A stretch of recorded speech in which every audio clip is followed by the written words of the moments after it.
할렐루야. 10월 둘째 주 수요 온라인 예배 자리를 지키시는 여러분 예수님의 이름으로 축복하고 환영합니다. 오늘 함께 찬양하며 나아갈 때 내 이름을 아시고 나의 상한 마음을 아시는 주님께 주님 내가 주와 함께 살아내길 원한다고 찬양으로 삶으로 고백하는 귀한 시간 되기를 소망합니다. 함께 찬양하겠습니다.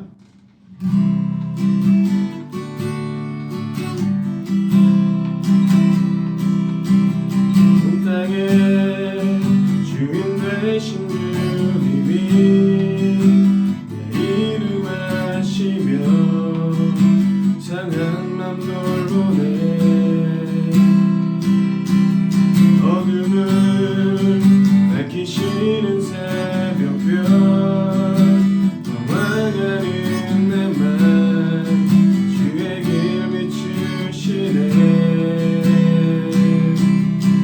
나로 인함이 아닌 주가 행하신 일로 나의 행함이 아닌 오직 주로 인하여 나는 오늘 피어다지는 이름 없는 꽃과 같네. 바다의 이름 파도 예와 같지만 주는 나를 붙드시고 부르짖음 들으시며 날 위하다 하시네. 주님은 나의 죄를 보시고 사랑의 눈으로 날 일으키시네. 바다를 잠잠하게 하시듯 내 영혼의 폭풍 고요케 하시네. 나로 인함이 아닌 주가 행하신 일로 나의 행함이 아닌 오직 주로 인하여 나는 오늘 피었다지는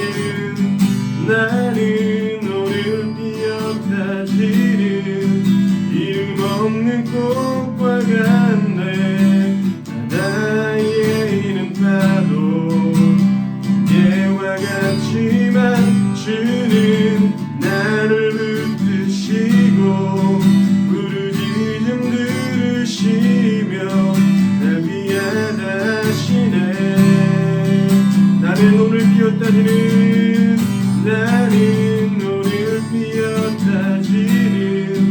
이름 없는 꽃과 같네. 바다의 이름 파도 예와 같지만 주는 나를 붙드시고 부르짖음 들으시며 날 위하다 하시네. 하나님 우리와 영원히 함께 하시네. 꿈 없는 우리의 그 나라 보여주시네. 연약한 자들의 친구가 되어주시고 힘없는 우리의 인생을 위로하시네. 하나님 우리와 영원히 함께 하시네. 꿈 없는 우리의 그 나라 보여주시네. 연약한 자들의 친구가 되어주시고 힘없는 우리의 인생을 위로하시네. 당신은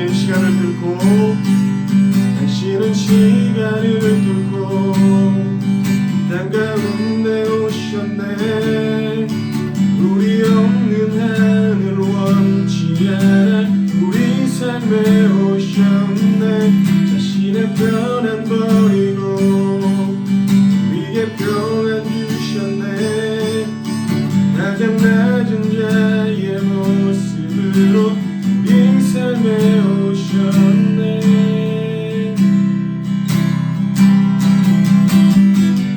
하나님 우리와 영원히 함께 하시네. 꿈없는 우리에게 그 나라 보여주시네. 연약한 자들의 친구가 되어주시고 힘없는 우리의 인생을 위로하시네. 예수 이곳에 우리와 함께 영원히. 예수 이곳에 예수 이곳에 우리와 함께 영원히. 예수 이곳에 예수 이곳에 우리와 함께 영원히. 예수 이곳에 예수 이곳에 우리와 함께 영원히. 하나님 우리와 영원히 함께 하시네. 꿈없는 우리에게 그 나라 보여주시네. 연약한 자들의 친구가 되어주시고 힘없는 우리의 인생을 위로하시네. 하나님 우리와 영원히 함께 하시네. 꿈없는 우리에게 그 나라 보여주시네. 연약한 자들의 친구가 되어주시고 힘없는 우리의 인생을 위로하시네. 함께 기도할 때 하나님 이 시간 나의 의로움이 아닌 나를 위해서 이 땅에 오신 예수 그리스도의 보혈을 의지하며 예배하길 소망합니다. 상한 심령을 기뻐하시는 주님, 오늘 우리가 상한 심령을 가지고 주 앞에 나가길 소망하오니 우리의 갈 길을 밝히 비춰주시고 주님이 주신 믿음이 우리의 삶에 빛나도록 인도하여 주시옵소서.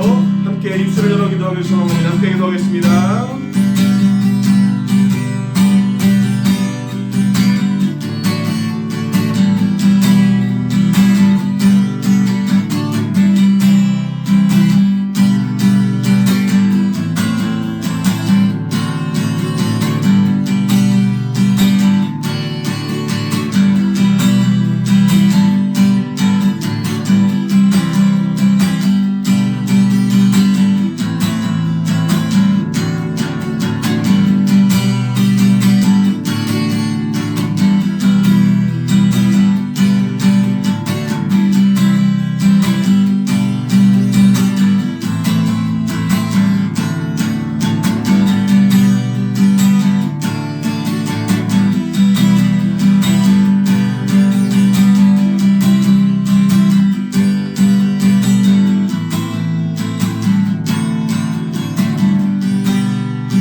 비록 흩어졌으나 그 흩어짐 속에서 다시금 모이기에 힘써 이 자리에 서게 하신 하나님 감사합니다. 하나님 오늘도 우리가 주님 말씀 앞에 바로 서길 소망합니다. 나로 하여금 깨닫게 하시고 은혜로 함께 하셔서 삶으로 살아낼 오늘의 말씀이 스쳐가는 말씀이 아니라 나의 영혼을 성장시킬 말씀이 되게 하여 주시옵소서. 오늘도 영혼의 양식을 들고 서시는 목사님께 함께 하셔서 주님이 지혜로 주신 이 말씀이 은혜로 선포되게 하시고 듣는 모든 주님의 자녀들에게 성령으로 함께 하사 깨닫게 하여 주시옵소서. 오늘도 오직 주님만이 높임 받으시기를 간절히 소망하며 거룩하신 예수님의 이름으로 기도드렸습니다. 아멘. 오늘 우리에게 주신 하나님의 말씀 마태복음 24장 14절 말씀입니다. 다 함께 봉독하겠습니다. 이 천국 복음이 모든 민족에게 증언되기 위하여 온 세상에 전파되리니 그제야 끝이 오리라. 아멘. 오늘도 선교학에 참여하신 우리 귀한 성도님들의 삶 가운데 하나님 주시는 넘치는 은혜와 지혜와 사랑이 충만하시기를 주님의 이름으로 축복합니다.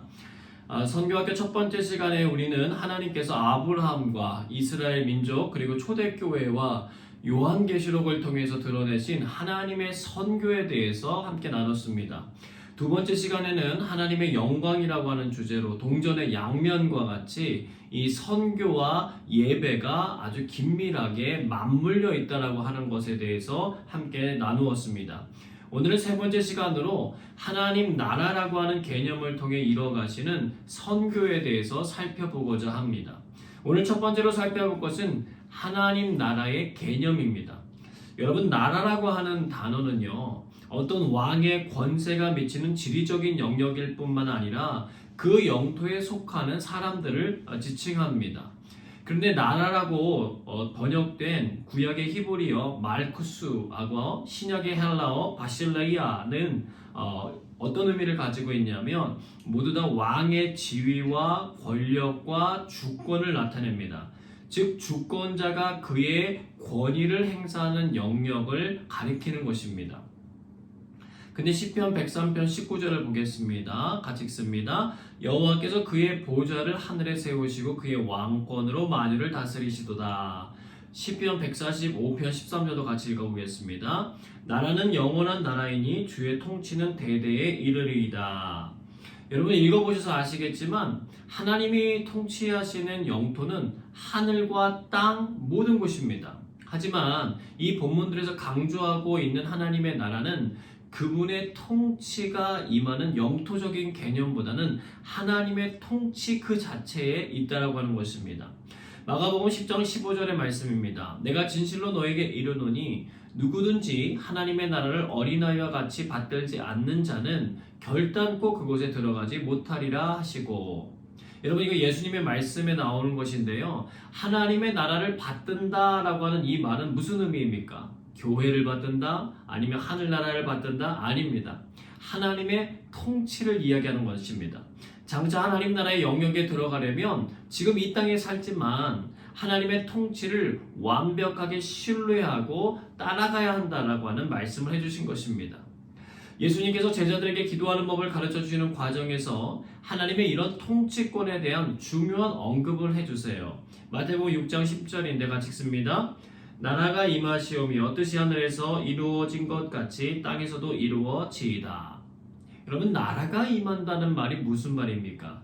하늘이 땅으로 이렇게 내려오는 것입니까? 어떤 의미에서는 그렇습니다.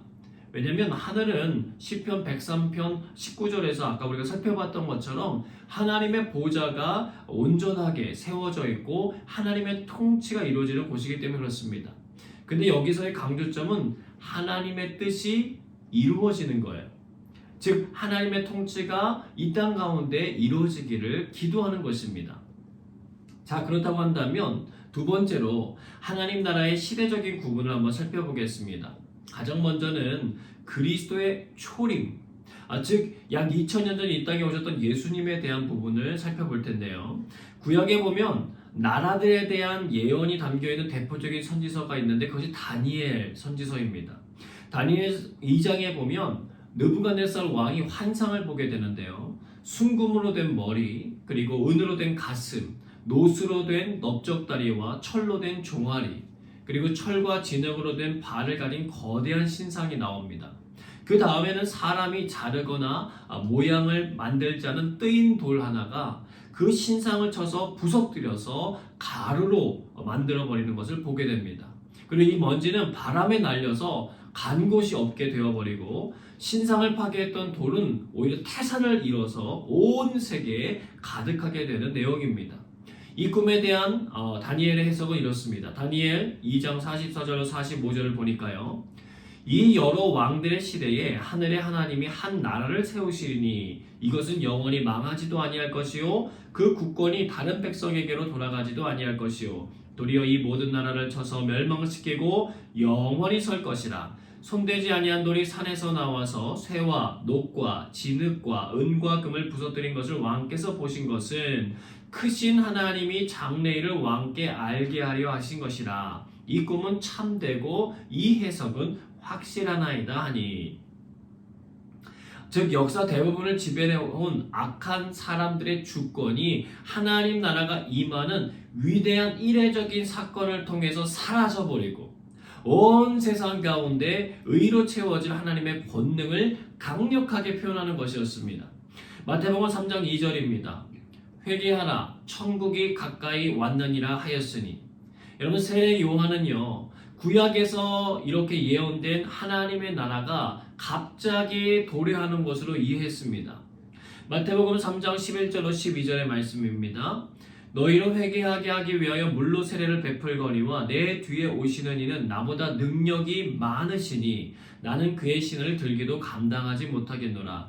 그는 성령과 불로 너에게 세례를 베푸실 것이요 키를 들고 자기의 타작마당을 정하게 하사 알곡은 모아 곡간에 들이고 쭉정이는 꺼지지 않는 불에 태우시리라. 즉 성령 세례와 동시에 심판이 벌어질 것으로 표현한 것입니다. 그런데 세례 요한은요 이 부분이 잘 해석이 안 되어서 마태복음 11장에 보면 옥에 있을 때에 예수님께 제자들을 보내서 예수님께 질문합니다. 어떤 질문이냐면 예수님 정말 오실 그분이 맞으십니까? 아니면 우리가 또 다른 분을 기다려야 하는 것입니까? 라고 물었어요. 왜냐하면 그가 이해했던 다니엘의 예언이 성취되는 것 같아 보이지 않았기 때문에 그렇습니다. 갈릴리는 여전히 헤롯 안디바가 다스리고 있었고 로마 군대는 예루살렘으로 행군에 들어와 있었습니다. 통치도 이방인이었던 로마 사람 빌라도의 손에 있었고요. 자신을 섬기고 부도덕한 로마가 가혹하게 이스라엘을 압제하며 다스리고 있었던 것입니다. 죄와 죄악에 물든 제도들이 건재해 있는데 어떻게 그분이 하나님의 나라를 가져올 분이 될 수 있단 말인가? 이것이 세례 요한이 고민했던 질문이었어요. 이에 예수님은 자신이 진정 하나님 나라를 가져오는 분이시고 예언에 나오는 메시아 시대의 표적들이 실제로 나타나고 있다라고 하는 것으로 대답하십니다. 그러면서 예수님이 마태복음 11장 6절에 이렇게 말씀하셨어요. 나로 말미암아 실족하지 아니하는 자는 복이 있도다. 여러분 즉 하나님의 나라에 대한 새로운 개념을 설명해 주시기 시작하십니다. 하나님의 나라는 자신 안에서 이미 임하였고 그 나라는 세례 요한 또 구약의 사람들이 기대했던 것처럼 외적인 정치적인 질서를 바꾸는 것이 아니라 영적인 질서와 사람들의 삶을 바꾸는 것임을 말씀해 주시는 거예요. 물론 다니엘이 예언한 형태의 하나님 나라가 장차 올 것이지만 지금은 예수 그리스도의 출현과 함께 사람들을 사단과 죄의 권세에서 해방시켜주면서 하나님의 통치가 주는 복을 제공하여 주신다는 것입니다. 하나님 나라를 받아들일 수도 있고 거부할 수도 있는 선물과 같은 시간이라는 것입니다. 다니엘서에 표현되었던 것처럼 권능으로 임하기보다는 믿음으로 임하는 나라인 거예요. 구약의 전승에 따라 하나님 나라를 기대하고 기다렸던 사람들에게는 예상치 못했던 형태의 하나님 나라가 그들 가운데 임한 것입니다. 하나님 나라는 마치 땅에 뿌려진 씨처럼 그렇게 찾아온 것입니다. 그렇다면 두 번째입니다. 그리스도의 초림과 재림 사이에요. 이미 예수님은 약 2000년 전에 이 땅 가운데서 맡겨진 사역을 다 감당하시고 제자들이 보는 앞에서 하늘로 이렇게 올려 가셨습니다. 현재 우리는 예수님의 일행 초림과 또 예수님이 말씀하신 재림 때까지의 그 사이에서 살고 있다는 거예요. 그럼 우리에게 질문이 생깁니다. 예수님의 이런 하나님 나라의 개념을 알게 된 우리는 무엇을 하며 살아야 하는 것인가? 그리스도의 두 번째 재림이 오시기 전까지 남겨진 시간 속에서 우리는 그냥 그것을 기다리며 수동적으로 있으면 되는 것인가? 그거 아니라는 거예요. 오늘 우리가 설교 시작 때 읽었던 본문의 말씀이기도 한데 마태복음 24장 14절의 말씀을 다시 한번 같이 읽어보도록 하겠습니다. 이 천국 복음이 모든 민족에게 증언되기 위하여 온 세상에 전파되리니 그제야 끝이 오리라. 아멘. 여러분 주님이 언제 다시 오실 것인가 라고 하는 질문에 가장 간결하고 정확한 대답을 해주십니다. 주님이 이 말씀을 주시기 전에 마태복음 24장 앞부분을 살펴보면은요 제자들이 성전을 보면서 막 감탄해야 하는 장면이 나오거든요. 그런데 예수님이 그 성전이 무너진다라고 말씀하시는 거예요. 그러자 제자들은 어느 때에 그런 일이 일어나고 주님의 임하심과 세상 끝에는 무슨 징조가 일어납니까? 라고 질문을 하게 됩니다. 그때 예수님의 대답은요, 이런 것이었어요. 이 악한 세대가 주님 다시 오실 때까지 계속 된다는 거예요. 거짓 종교들, 미혹하는 거짓 메시아 일어나서 사람들을 자꾸만 타락시키고 전쟁과 기근과 지진이 있고 교회에는 환난당하는 것 그리고 순교가 있을 것임을 예고하십니다. 불법이 왕성하고 많은 사람의 사랑이 식을 것이라고 말씀해 주십니다. 어떻게 보면 어둠 그 자체죠. 그러나 하나님은 우리를 어둠에 내버려 두시는 분이 아니십니다. 하나님은 이 악한 세대 가운데 그리스도 안에서 무엇을 세우세요? 교회를 만들어 세우셨습니다. 그리고 그들과 함께 일하시면서 하나님 나라를 확장해가는 선교를 이뤄가신다는 거예요. 그리고 때가 되어 그리스도의 재림이 이루어지는 날 사탄의 나라를 멸하시고 온전한 영광을 얻으실 것을 선포하신 것입니다.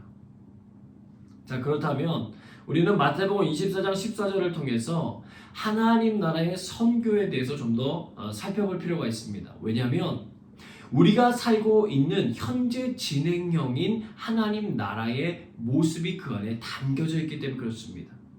하나님 나라의 복음은요, 오랜 역사 속에서 사람들을 망쳐왔던 사단의 영역에 대한 승리를 선포합니다. 그것은 바로 죄와 사망이에요. 예수 그리스도의 십자가 사건과 부활로 인하여 사단은 치명상을 입게 된 정도가 아니라 완전하게 이 영역 가운데 전투에서 패배합니다. 그런데 왜 여전히 사단이 힘을 쓰는 것처럼 보이는가? 이것을 이해하기 좋은 예가 있습니다. 세계 2차 대전 때 보면은요, D-Day가 있었어요. D-Day가 어떤 거냐면 연합군이 유럽 본토의 해안 교두보를 확보하기 위해서 노르망디 해역에 성공적으로 상륙한 날입니다. 많은 군사 전문가들은요, 이 작전으로 인한 이 날이 연합군의 궁극적인 승리가 확보되었던 날이라고 확신합니다. 전쟁의 판세가 완전히 뒤집혀버린 날이라는 거죠. 그러나 유럽 전승일인 V-Day가 이르기까지에는 계속해서 수없이 많은 유혈 전투들이 더 치러져야 했다는 것입니다. 즉 예수님의 죽음과 부활로 영적 전쟁의 판세가 완전히 바뀌었어요. 아직 잔당들을 소탕해야 하는 과정이 남아있지만 이미 전세가 기울어진 적을 우리가 상대하고 있다고 하는 것입니다. 여러분, 세계 복음화는 예수님이 재림하시기 위한 명백한 조건이라는 거예요. 그런데 그것이 선포된 지 지금 얼마간의 시간이 지났죠? 약 2000년간의 신약간이 지났는데 아직도 주님의 재림은 이루어지지 않고 있어요. 왜 하나님은 직접 그 일을 하지 않으시는 것일까? 여러분, 가끔 영화를 보다 보면은요, 외계인들이 침투하는 영화가 있는데요, 거기 보면 세계의 모든 영상 매체에 동시적으로 그 외계인이 등장하면서 선전포고를 하는 장면이 나올 때가 있습니다. 그걸 보면 떠오르는 생각이 있어요. 여러분, 하나님께서 마음만 먹으시면 우리 전 세계에 있는 모든 영상 매체뿐만이 아니라 모래알갱이를 통해서도 하늘의 어떤 모습을 통해서도 복음에 대한 선전포고를 하실 수 있으실 텐데 그렇게 하지 않으세요. 수많은 천군 천사들을 직접 보내셔서 그 일을 하실 수도 있는데 그렇게 하지 않으세요. 그 일을 우리 믿는 사람들에게 맡기셨습니다. 왜 그렇게 하셨는지는 알 수 없지만 그것이 그분의 계획하심이에요.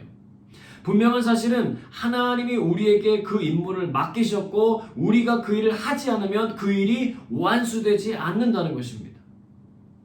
여러분, 하나님이 역사의 주관자이신 것을 믿는 우리들로서는요, 세계의 평화를 이루기 위해서 세워진 단체인 유엔보다 주님의 몸된 교회에 소속되어 있는 저와 여러분이 더 중요한 의미를 지니고 있습니다.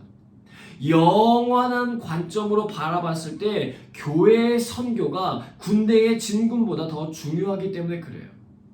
사람들의 역사를 위한 하나님의 궁극적인 목표는 선교의 성취 여부에 따라 드러나기 때문에 그렇습니다. 여러분, 이것은 정말 엄청난 일이에요.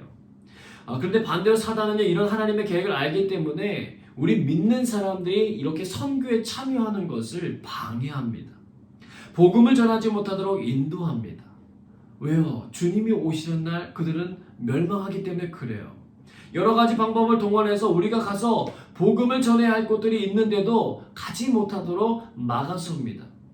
윌리엄 캐리라고 하는 선교사가 1세기 반 전에 복음을 전하려고 인도에 가려고 했을 때 그에게 어떤 사람이 이렇게 말했습니다. 이복의 젊은이, 그냥 이곳에 머무르게.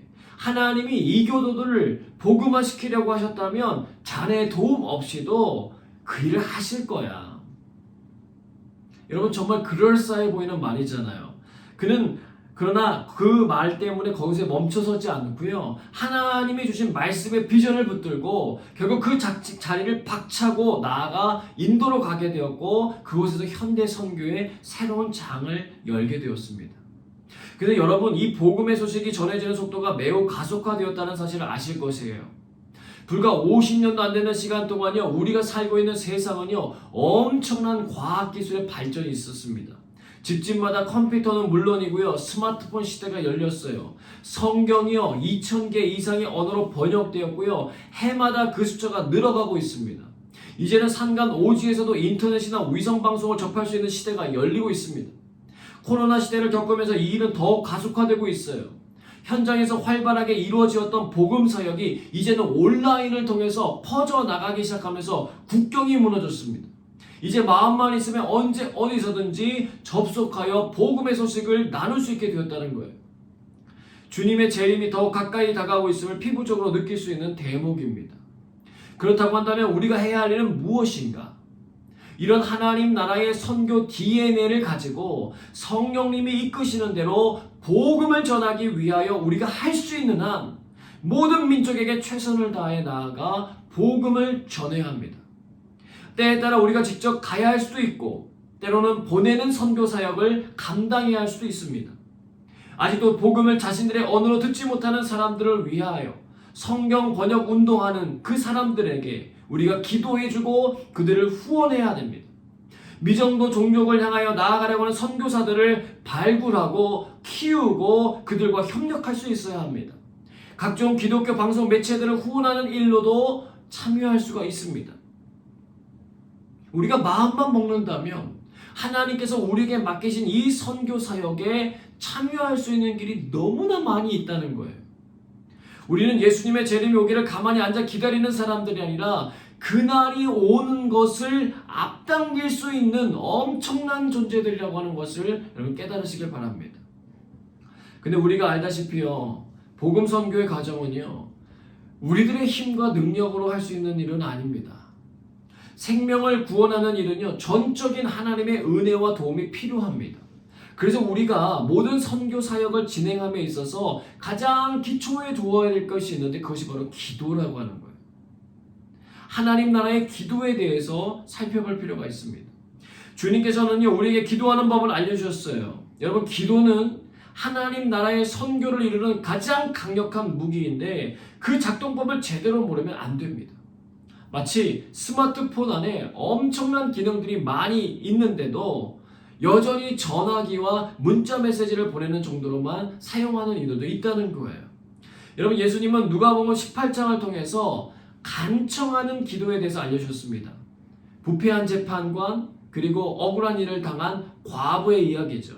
이것은 두 가지 상황을 생각하게 되는데, 첫째, 과부는 자기 앞에 놓여진 이 불의한 상황을 받아들이기를 거절했다는 거예요.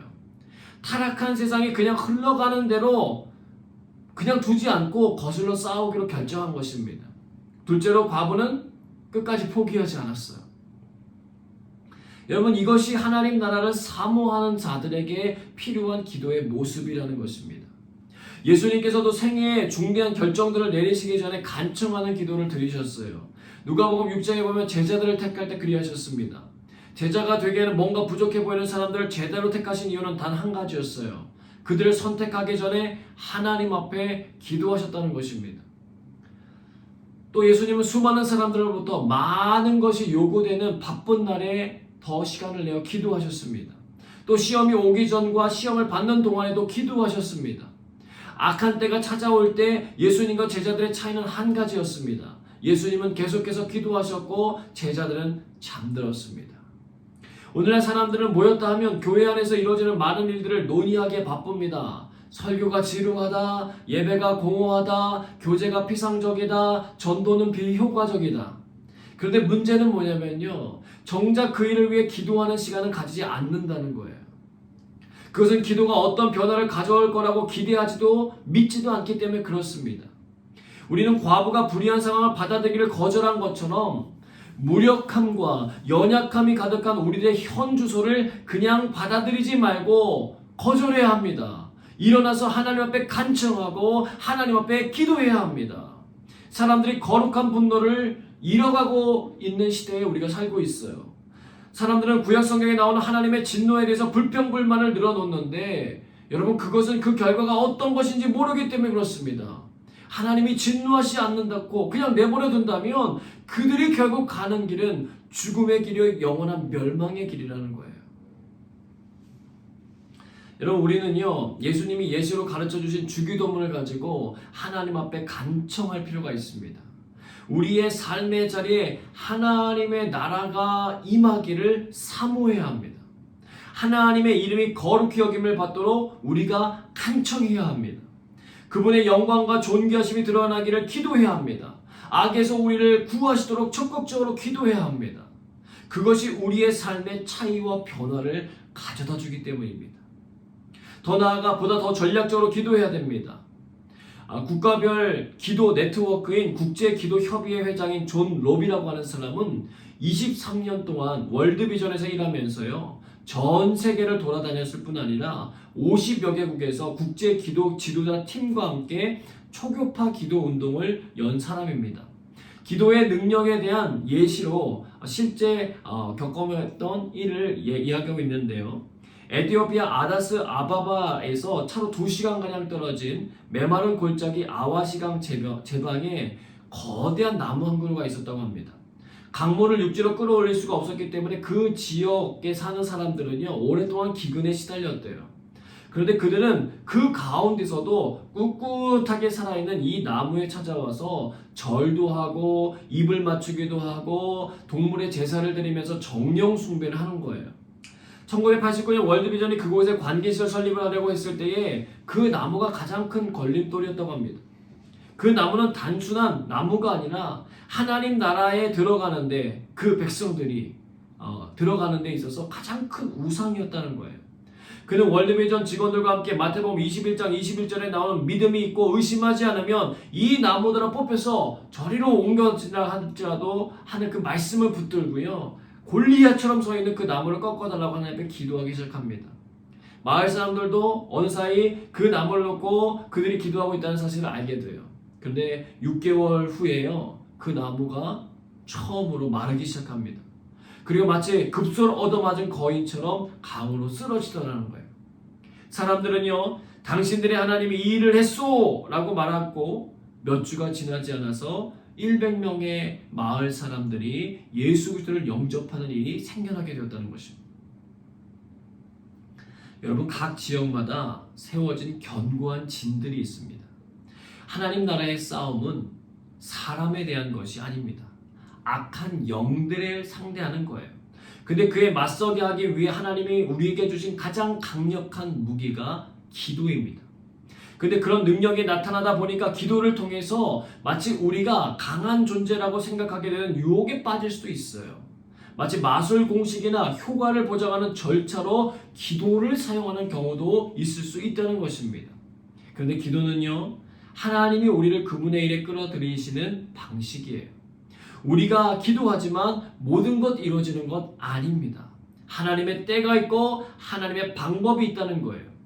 우리는 그저 하나님께서 일하시도록 기도를 통하여 나아가기만 하면 하나님께서 하나님 자신이 일하신다는 것입니다.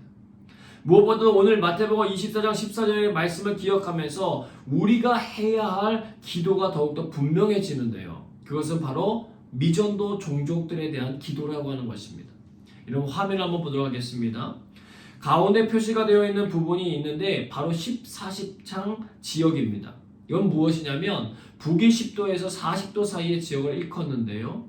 이슬람 문화가 집결되어 있고 전 세계 인구의 약 3분의 2 정도가 이곳에서 살아가고 있습니다. 전 세계 미전도 종족의 약 95%가 집중된 지역으로 보고 있습니다. 미전도 종족이라고 하는 말은요, 타 문화권의 도움 없이 자기의 종족 스스로가 복음화하기 위한 적절한 사람이나 자원이 될 수 있는 독립적인 그리스도인의 공동체가 없는 집단을 말합니다. 선교학에서는요, 각 종족당 기독교인이 5% 정도 이하인 종족을 미정도 종족에 포함시키기도 합니다. 복음은 들었으나 교회가 없는 곳이 542개 종족, 100명 이하의 신자가 존재하는 1107개의 종족들이 있습니다. 이곳에 하나님의 나라가 임하도록 기도하는 사역은 우리에게 주어진 하나님의 선교라는 거예요. 정리하겠습니다. 여러분, 하나님의 나라는요, 하나님의 통치가 이루어지는 곳입니다.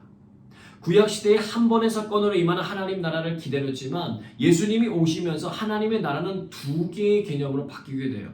이미 임한 하나님의 나라이면서 앞으로 재림 때 임할 완전한 하나님의 나라의 개념입니다. 그리고 그 일은 아직 오지 않았습니다. 하나님의 나라가 오기 위해선 풀어야 될 미션이 있는데 그것은 마태복음 24장 14절에 기록된 것처럼 천국 복음이 모든 민족에게 증언되는 것입니다. 그날에 하나님의 나라가 임한다는 거예요. 그런데 그날은 그냥 앉아서 기다리는 수동적인 의미가 아닙니다. 이미 예수 그리스도를 통하여 전쟁의 승패를 바꾸신 하나님께서 우리와 함께 공동전선을 펼치며 역사적 완성의 날을 향해 나아가자고 하십니다. 그 일을 위해 우리가 해야 할 일 중에 가장 중요한 일이 기도라고 하는 것입니다. 간청하는 기도를 통하여 이 세상의 불의와 악에 대항하여 일어나는 거룩한 분노를 지닌 하나님의 사람들이 되라고 하십니다. 또한 미전도 종족들을 위한 선교 사역에 우리들이 동참해야 한다라고 하는 사실을 일깨워 주시는 것입니다. 하나님의 통치하심을 받는 사랑하는 저와 여러분을 통하여 이루실 하나님의 나라를 기대함으로 바라보시면서 오늘도 주어진 삶의 자리에서 주의 뜻대로 기도하는 은혜가 가득하시길 주님의 이름으로 축복합니다. 함께 찬양하고 기도하겠습니다.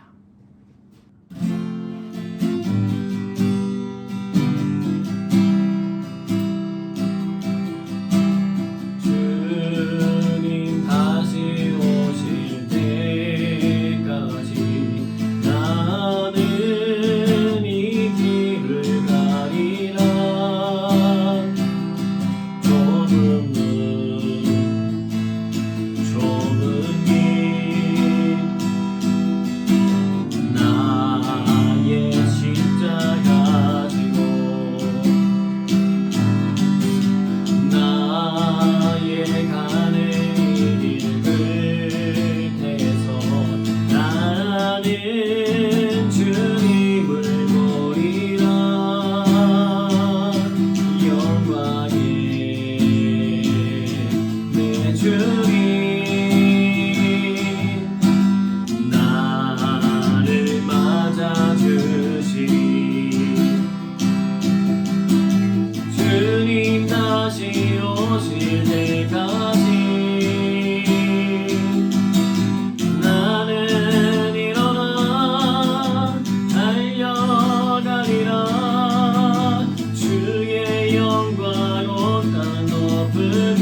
고백합니다. 내 사모하는 주님, 내 사모하는 주님,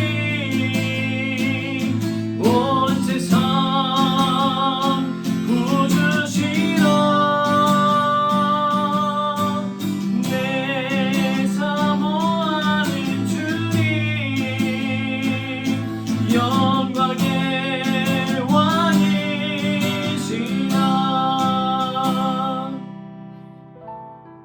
함께 기도합니다. 우리의 삶의 자리에 하나님의 통치가 이루어지게 하여 주옵소서. 하늘의 뜻이 이 땅 가운데 이루어지는 것을 사모하며 사는 삶이 되게 하여 주옵소서. 함께 기도하겠습니다.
계속해서 기도합니다. 예수 그리스도의 십자가와 부활의 은혜에 감사합니다. 성령을 보내셔서 우리로 천국의 삶을 살아가게 하신 하나님 감사합니다. 오늘도 성령이 우리의 기도를 이끌어 주시고 하나님의 뜻이 이루어지게 하여 주옵소서. 기도하겠습니다.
하나님, 미전도 종족에 대해서 알게 하시니 감사합니다. 하나님 나라를 사모하는 자로서 마땅히 행해야 될 하나님 나라의 선교에 참여하길 원합니다. 특히 14십 창문에 속해 있는 나라들의 주의 복음이 임하여 우상 숭배가 무너지고 악한 영들의 견고한 진이 무너지게 하여 주옵소서. 특별히 화면을 보시면서 특별히 마음 주시는 나라가 있다면 그 나라를 위하여 더욱더 기도하는 시간 갖도록 하겠습니다.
하나님 나라를 위한 거룩한 분노가 우리의 마음에 심겨지게 하여 주옵소서. 악과 타협하거나 스스로 체념에 방관하지 않게 하여 주옵소서. 불의를 바꾸실 능력이 하나님께 있음을 바라보며 기도하는 사명을 감당케 하여 주옵소서. 또한 이런 기도자들이 교회들에서 많이 일어나게 하여 주옵소서. 함께 기도하겠습니다.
이 시간은 잠잠히 주님의 음성을 들으며 기도하도록 하겠습니다.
하나님, 오늘 선교학교 세 번째 시간으로 하나님의 나라에 대해서 생각하게 하시니 감사합니다. 이미 우리에게 임하신 하나님의 나라, 또 앞으로 임하실 하나님의 나라를 바라봅니다.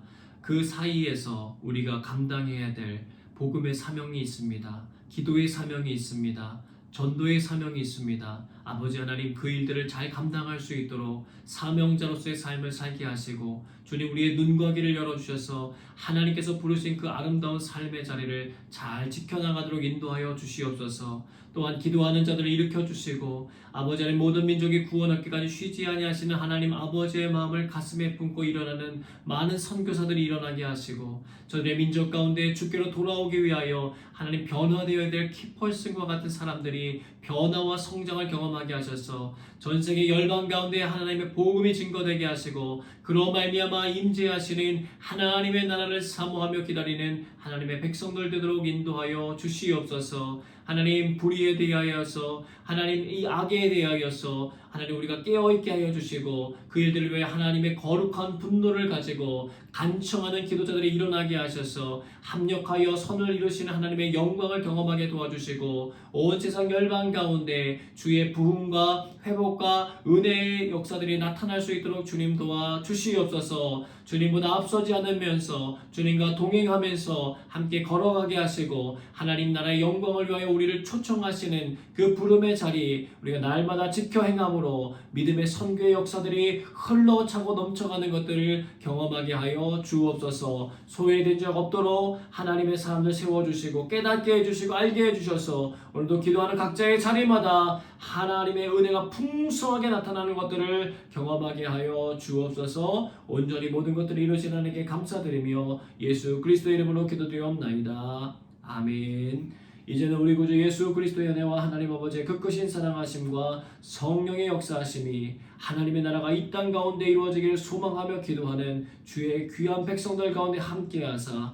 주께서 맡기신 사명의 길을 끝까지 잘 완수하게 하시기를 간절히 축원하옵나이다. 아멘.